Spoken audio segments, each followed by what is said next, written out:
I remember the exact moment my life shattered into 1,000 pieces. It was a busy Saturday afternoon at the boutique, where I had poured my heart and soul for nearly 3 years. The store smelled of fresh lavender candles and new fabric. I was carefully folding a stack of silk blouses when Mrs. Harper, the owner, stormed in with 2 police officers right behind her. The chatter of customers died instantly. Every eye turned to me. "Emma, the register is short over $1,200 this month," she announced loudly, her voice sharp enough to cut glass. "We have security footage that shows you taking the money." My stomach dropped like a stone. I hadn't touched a single dollar that wasn't mine. My hands started shaking so badly I dropped the blouse I was holding. I begged them to check again, my voice cracking with desperation. "Please, Mrs. Harper. I swear on everything it wasn't me." Tears streamed down my face as they escorted me out in front of everyone. Customers stared like I was some kind of criminal. The humiliation burned hotter than any physical pain I had ever felt. I could feel their whispers following me all the way to the door. When I finally made it back to my small apartment, things got even worse. My landlord was already waiting at the door with a serious look. "I heard what happened at the shop, Emma. I can't risk having someone like that living here. You have until 8 p.m. to clear out." My boyfriend of 1 year had already packed all my belongings into 2 worn suitcases and left them by the curb. "I can't be with someone who steals from their job," he said coldly, avoiding my eyes completely. No explanation, no comfort. Just the sound of the door slamming behind me as I stood in the hallway, completely numb, the echo ringing in my ears like a final judgment. That night, the rain came down in heavy sheets, cold and relentless. I stood on the dark sidewalk, soaked to the bone, suitcase in hand, with only $43 in my pocket and nowhere to go. At 22 years old, I had officially become homeless. The cold seeped into my bones as I wandered the streets looking for any kind of shelter. I spent the first few nights in my old car until it was towed away for unpaid parking tickets I couldn't afford. Then came the park benches, where the wind cut through my thin jacket like knives. 2 4-hour laundromats where I pretended to fold clothes just to stay warm, and sometimes the uncomfortable plastic chairs in hospital waiting rooms pretending to wait for someone who never came. Hunger gnawed at me constantly, a sharp, hollow pain that never left. I rationed cheap bread and water from public fountains, my stomach rumbling so loudly it kept me awake. Every time I applied for a new job, the background check or the quiet gossip from my old workplace slammed the door shut in my face. "We heard about the theft," they would say with that same disappointed look. My reputation was destroyed overnight. Even my own family back home refused to believe me when I called them crying from a payphone.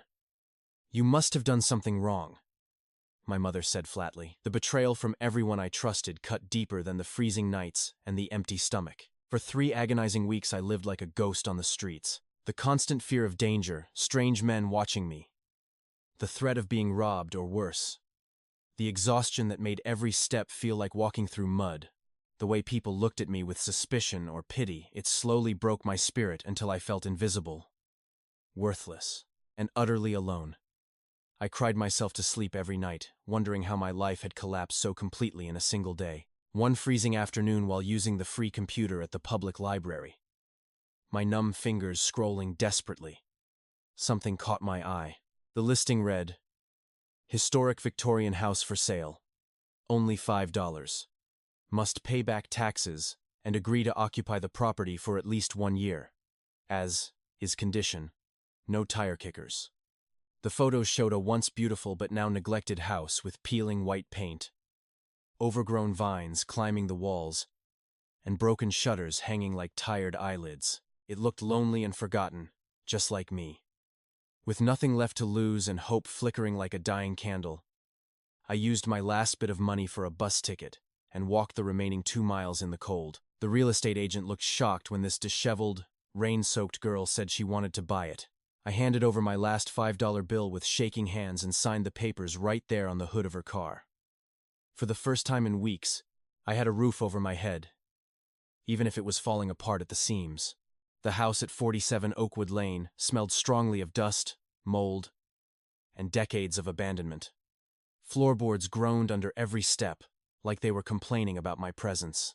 Wallpaper hung in sad, curling strips, and most windows were cracked or boarded up, letting in thin slices of gray light. That first night, I curled up on the bare living room floor in my damp coat, using my suitcase as a pillow. Around 2 a.m., I woke up to soft footsteps moving across the ceiling above me.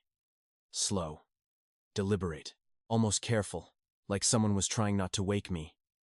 My heart raced so hard I could hear it in my ears. I gripped the flashlight until my knuckles turned white, whispering to the darkness, "Please, not tonight. I just need one safe place." I didn't sleep for the rest of the night, lying there listening, every creak making me flinch.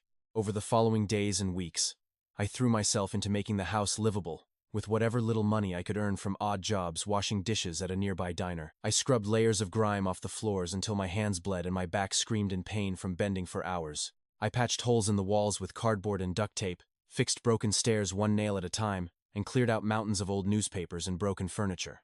Each small improvement felt like a tiny victory against the darkness that had swallowed my life. Sweat mixed with tears as I worked. But the strange noises continued every night, sometimes footsteps, sometimes faint whispering sounds, like someone was looking for something they lost long ago. It terrified me to my core. But I had nowhere else to go. This house was my last stand. One stormy afternoon, while trying to fix a loose floorboard in the upstairs master bedroom to stop the constant squeaking, my crowbar pried up more than just wood. A hidden compartment revealed a small, rusted metal box tucked between the joists. My hands trembled violently as I opened it. Inside were stacks of old financial records, handwritten notes, bank statements, and a small USB drive carefully wrapped in plastic to protect it from time. As I read through the yellowed papers by the dim light coming through the dirty window, the truth hit me like a freight train. These documents were from the boutique. Mrs. Harper's handwriting was everywhere, detailed notes about skimming cash for her personal expenses, gambling debts, and luxury shopping sprees. One note specifically said, "Blame the new girl Emma if we get caught. Plant the missing money in her locker." My eyes blurred with angry tears. All the shame, all the nights on the street, it was never me. I plugged the USB into my battered laptop. The footage was crystal clear. Multiple videos of Mrs. Harper stealing from the register on different dates, including the exact day I was publicly humiliated and fired. She had planned it all. The final letter inside the box was from the previous owner, Mrs. Harper's own elderly mother. She had discovered her daughter's crimes years ago and hidden all the evidence in this house because she couldn't bear to turn her in. In her will, she stated the house must be sold for only $5 to someone who desperately needs a second chance at life. She hoped the next owner would find the truth and finally bring justice.